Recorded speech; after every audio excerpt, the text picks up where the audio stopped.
कहीं आजम खान योगी सरकार पे कुछ बोलने से कतरा रहे हैं। वो जानते हैं कि अगर कुछ इस तरह की बयानबाजी करते हैं तो कहीं ना कहीं उसका खामियाजा उनको भुगतना पड़ सकता है। अभी हाल ही में जेल से छूट कर आए हैं। दूसरी तरफ आजम खान लगभग 45 मिनट तक मुलाकात की अखिलेश यादव से। उनके साथ उनके बेटे अब्दुल्ला आजम भी थे।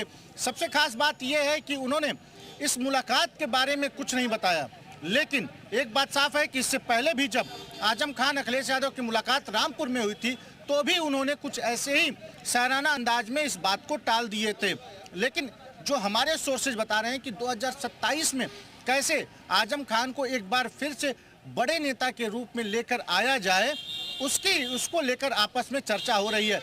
क्योंकि देखिए, अगर देखा जाए तो आजम खान एक मुस्लिम चेहरा है, बड़े तुषार, लेकिन आज के रिएक्शन को अगर हम असेस करें तो पिछली बार की मुलाकात में आजम खान से जब सवाल पूछा गया तो कह रहे थे कि भाई इतने दिनों के बाद, इतने महीनों के बाद मुलाकात हुई तो राजनीति पर बात नहीं हुई। लेकिन आज वो कह रहे थे कि दो राजनीतिक व्यक्ति मिलेंगे तो राजनीति पर तो बात हुई ही होगी ही।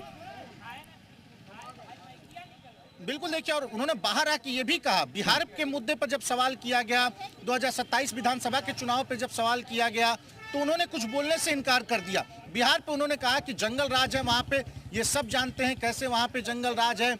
और दूसरी तरफ अगर योगी सरकार के बारे में पूछा गया तो उन्होंने साफ तौर पे कह दिया कि मैं चश्मा लगा के रखा हूँ, मैं कुछ नहीं देखता, अगर देखूंगा तो मुझे दर्द होगा और मैं फिर चल नहीं पाऊंगा। इसके अलावा उन्होंने एक बात और कही कि हमारे यहाँ ईडी आईटी की छापेमारी हुई और लगभग 4 दिनों तक हमसे पूछताछ हुई और कितनी बदतमीजी से पूछताछ हुई। लेकिन इस मुलाकात के एक मायने जरूर निकाले जा रहे हैं, क्योंकि देखिए आजम खान कल से लखनऊ में है। कल यहाँ पे उन्होंने सिबतुल्लाह अंसारी से मुलाकात की, अभिषेक मिश्रा से मुलाकात की। दूसरी तरफ अगर बात किया जाए तो बहुत व्यस्त कार्यक्रम है अखिलेश यादव का। कल भी बिहार थे और देखिए मुलाकात के तुरंत बाद बिहार चले गए अखिलेश यादव। अभी बिहार के निकल चुके हैं अखिलेश यादव। और इस व्यस्त कार्यक्रम में से अगर समय निकाल के आजम खान से मुलाकात कर रहे हैं तो कहीं ना कहीं अखिलेश यादव को भी इस बात का इल्म है कि आजम खान कितने जरूरी हैं समाजवादी पार्टी के लिए। और आजम खान को भी इस बात का इल्म है कि अगर वो समाजवादी पार्टी में नहीं रहते हैं तो उनकी कोई हैसियत नहीं है। क्योंकि जिस तरह से देखिए आजम खान जेल में थे, सिबतुल्लाह अंसारी एक बड़े मुस्लिम फेस हैं पूर्वांचल के, उनका पूरा परिवार एक बड़ा मुस्लिम फेस माना जाता है। तो उन्होंने भी कल कहा जिस तरह से कि अगर जो हाल आजम खान का हुआ, यानी कि आजम खान जेल में थे तो किसी और को टिकट दे दिया गया, वहाँ से मुहिबुल्लाह नदवी को टिकट दे दिया गया। और दूसरी तरफ अगर सिबतुल्लाह अंसारी भी अगर मजबूत स्थिति में नहीं रहते हैं तो कहीं ना कहीं समाजवादी पार्टी उनकी जगह किसी और को बैठा सकती है।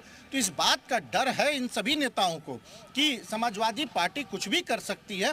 तो इस वजह से ये अपनी मेलजोल बढ़ा रहे हैं दोनों तरफ से, दोनों लोग, कि अगर नहीं मुलाकात करेंगे तो उनको इसका खामियाजा भुगतना पड़ सकता है। और बिना समाजवादी पार्टी के कोई हैसियत नहीं है, क्योंकि सपा में है, पार्टी का सिंबल है, पार्टी है तो फिर वो नेता है तो फिर उनकी पूछ है। और समाजवादी पार्टी के तमाम नेता मुलाकात कर रहे हैं। एक और खास बात आपको बताऊं जयप्रकाश की, इस जितने दिन बीच में आजम खान जेल में थे, इकरा हसन, जियाउर रहमान बर्क, इस तरह के तमाम नेताओं का जबरदस्त प्रमोशन हुआ। एक बड़ा मुस्लिम फेस समाजवादी पार्टी में आजम खान के बाद ये लोग उभर कर आए। तो ऐसे में आजम खान को इस तुषार, सीधे तौर पर तो एक तरीके से देखें तो आजम खान ने सीधे तौर पर योगी सरकार को लेकर के रिएक्शन तो नहीं दिया, लेकिन पत्रकारों ने जब सवाल पूछा कि योगी सरकार के बारे में आप क्या कहेंगे तो उन्होंने कहा कि चश्मा लगा रखा है, दिखता नहीं है और देखूंगा तो दर्द होगा।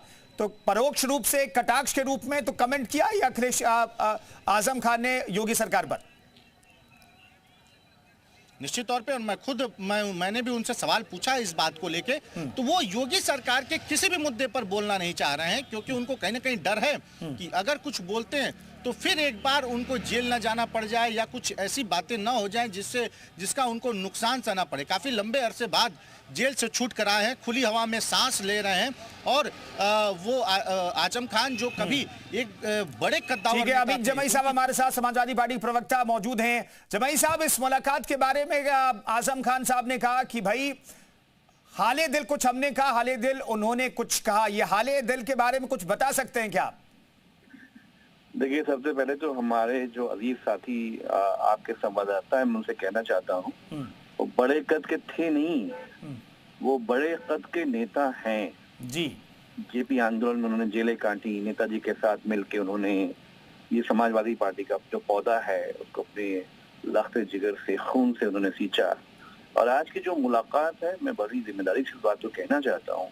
मैं माननीय अखिलेश यादव जी आज पूरे देश में the most credible socialist leader हैं।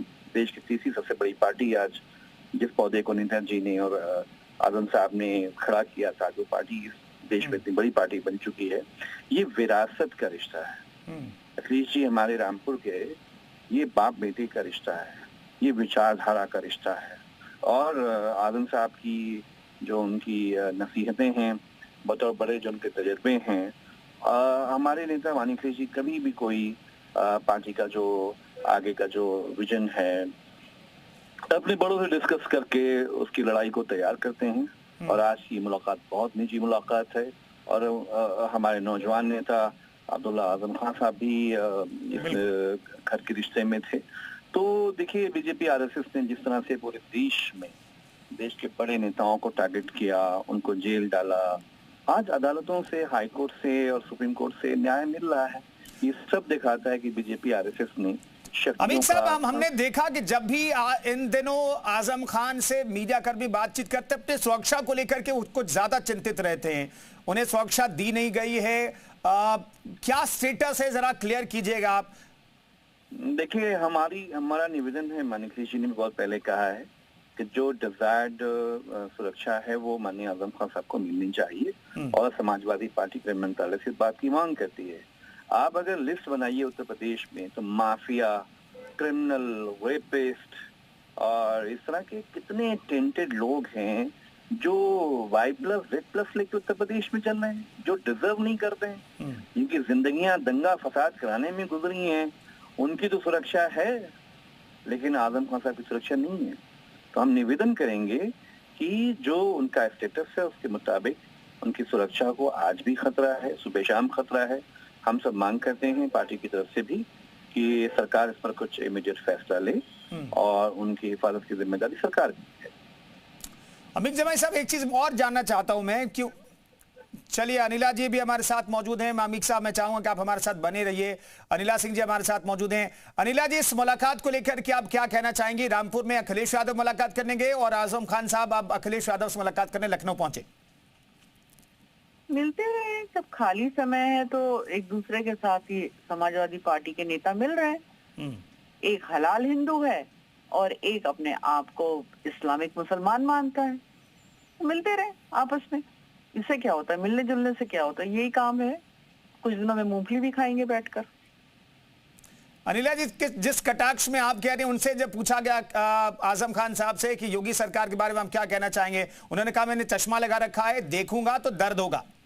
उसी कटाक्ष के अंदाज में उन्होंने कहा, क्या कहना चाहेंगे? जिस प्रकार के कर्म इन्होंने किए हैं ना, तो ये तो इसी प्रकार की भाषा बोलेंगे और कह रहे मेरे को बड़ा टॉर्चर हुआ। अरे अभी कहाँ, अभी क्या टॉर्चर हुआ? जेल में गए हो, अपने कुकर्मों की वजह से गए हो। अभी तो जब अल्लाह मियाँ के पास जाओगे, जब वहां पर कोड़े पड़ेंगे तो पता चलेगा। अभी कौन से टॉर्चर की बात कर रहे हैं भाई?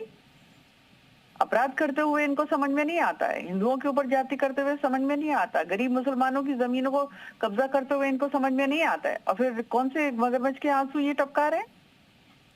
और अपने लिए कौन से कैटेगरी की पता नहीं Z+ की, Y+ और Y तो मेरे लेवल की नहीं है, Z+ और Z और पता नहीं कौन कौन सी कैटेगरी की ये सुरक्षा मान रहे, अपने आप को देश के प्रधानमंत्री समझते हैं ये। अरे खाली हैं दोनों नेता। एक तो बिहार की भूमि पे जाकर चैलेंज करते हैं योगी आदित्यनाथ जी को, एक रंगी बोलते हैं। हाँ, हम तो एक रंगी हैं, हम तो वफादार हैं एक रंगी के। आप बताओ आप किसके वफादार हो? आप तो किसी भी रंग के वफादार नहीं हो। ठीक है अमित साहब, आपका रिएक्शन। अनिला जी, आप महिला हैं, मैं आपकी बड़ी इज्जत करता हूँ, लेकिन आपने जिंदगी कोई चुनाव ना तो लड़ा नहीं है। आजम खान साहब सामंतवादियों का खात्मा करने में उत्तर प्रदेश में सबसे बड़ा नाम है। रामपुर में सामंतवादियों का नामो निशान मिटाकर 80% जो गरीब तबका है, उनकी पूरी जिंदगी में कभी हिंदू मुसलमान नहीं कहा। उनकी यूनिवर्सिटी, उनके लोग, अरे छत्री समाज के लोगों के बारे में तो कहा जाता है कि आजम साहब का पूरा अमला 90% छत्री होते थे। तो कहां से बात हिंदू मुसलमान की आ गई? और इतनी बेशर्मी से भारतीय जनता पार्टी के प्रवक्ता बात करते हैं। देश के हम लोग कहते हैं हमारे आदरणीय मुख्यमंत्री योगी आदित्यनाथ जी, थोड़ी तमीज तो सीख लीजिए। महिलाएं आप, आपके बच्चे क्या सोचते होंगे आपके बारे में, किस तरह की जबान इस्तेमाल करती हैं आजम खान साहब के बारे में। आप आइंदा से इस तरह की बात नहीं करिएगा कभी भी टेलीविजन पे हमारे सामने। तमीज सीखिए, तमीज कि बड़ों से कैसे बात की जाती है, बाप के बराबर हैं वो आपके। आजम साहब से इस तरह की भाषा, और मेरे नेता माननीय अखिलेश यादव देश के ठीक है, अमित साहब पार्टी के ने जो राष्ट्रीय अध्यक्ष हैं। जी अमित साहब, मैं चाहूंगा बने रहिए। आपने जो पॉइंट रेज किया उस पर अनिला जी का रिएक्शन मैं दूंगा, लेकिन उससे पहले अखिलेश यादव ने क्या कुछ पोस्ट किया ये बता देते हैं दर्शकों को। आजम से मुलाकात के बाद अखिलेश का पोस्ट भी आ गया है। ना जाने कितने यादें संग ले आए जब वो आज हमारे घर पर आए। ये जो मेल मिलाप है यही हमारी साझा विरासत है। ये तस्वीर हम आपको दिखा रहे हैं, थोड़ी देर पहले की तस्वीर है। अखिलेश यादव, आजम खान और अब्दुल्ला आजम की तस्वीरें हम आपको इस वक्त दिखा रहे हैं। मुलाकात की तस्वीरें, चेहरों पर मुस्कान, और इसी मुलाकात को लेकर के अखिलेश यादव ने सोशल मीडिया एक्स पर पोस्ट किया है और लिखा है, न जाने कितनी यादें संग ले आए जब वो आज हमारे घर पर आए। ये जो मेल मिलाप है यही हमारी साझा विरासत है। ये अखिलेश यादव ने साझा विरासत का जिक्र किया है और कितनी यादें संग लेकर के आए इसका भी जिक्र उन्होंने सोशल मीडिया पोस्ट के जरिए किया है। मुलाकात की तस्वीरें आपको दिखा रहे हैं। आजम खान साहब की तस्वीरें आप देख सकते हैं। अब्दुल्ला आजम इन तस्वीरों में दिखाई दे रहे हैं और अखिलेश यादव के चेहरे पर मुस्कान दिखाई दे रही है। अनिला जी, अब आपका रिएक्शन। चलिए, अनिला जी से हमारा संपर्क ऐसा लग रहा है कि टूट गया है। अमित जमई साहब, इस चेहरों पर मुस्कान दिखाई दे रही है और अखिलेश यादव कह रहे हैं कि बहुत सारी न जाने कितनी यादें संग लाए। देखिए, माननीय अखिलेश जी ने अपनी जिंदगी में जिन दो बड़ों को पाया, उनमें जिनेश्वर मिश्र जी से लेकर आजम खान साहब, पूरी जिंदगी उनके बड़े होने में, उनकी परवरिश में, उनकी सियासी हमेशा एक शफ़क़त का हाथ हमारे नेता माननीय अखिलेश जी के सर पे उनका रहा, उनकी दुआएं रही और अपने सामने उन्होंने उनको मुख्यमंत्री बनते देखा। एक युवा नेता को, एक बेटे जैसा एक नेता को उन्होंने अपने सामने, नेताजी ने उन्होंने उनको मुख्यमंत्री बनाया। उत्तर प्रदेश की जनता ने बेपनाह उनको प्यार किया। तो ये जो आज की मुस्कान है, वो चाहे मेरे नेता माननीय अखिलेश के चेहरे पे मुस्कान हो या आजम खान साहब पे हो, इससे पूरे उत्तर प्रदेश का भविष्य जुड़ा हुआ है। और हम ये समझते हैं कि जो विरासत का रिश्ता है, आजम साहब की सरपरस्ती में 2027 का चुनाव पूरी ताकत से, शक्ति से हम लोग लड़ेंगे और दोबारा से उत्तर प्रदेश के दिन वापस आएंगे दिन, फिरेंगे दिन दोबारा से, गरीबों के, कमजोरों के, पीडीए के, दलितों के, पिछड़ों के। ठीक है अमित जमई साहब, बहुत बहुत धन्यवाद जी मीडिया से बातचीत करने के लिए आपका। तो मुलाकात की तस्वीरें आपको दिखा रहे हैं और इस मुलाकात के बाद अखिलेश यादव ने जो सोशल मीडिया पर पोस्ट किया वो भी हमने आपको दिखाया और आजम खान ने क्या रिएक्शन दिया वो पूरी तफसील से हमने आपको दिखाया। फिलहाल एक छोटा सा ब्रेक, फौरन लौटते हैं। बने रहिए जी उत्तर प्रदेश उत्तराखंड के साथ।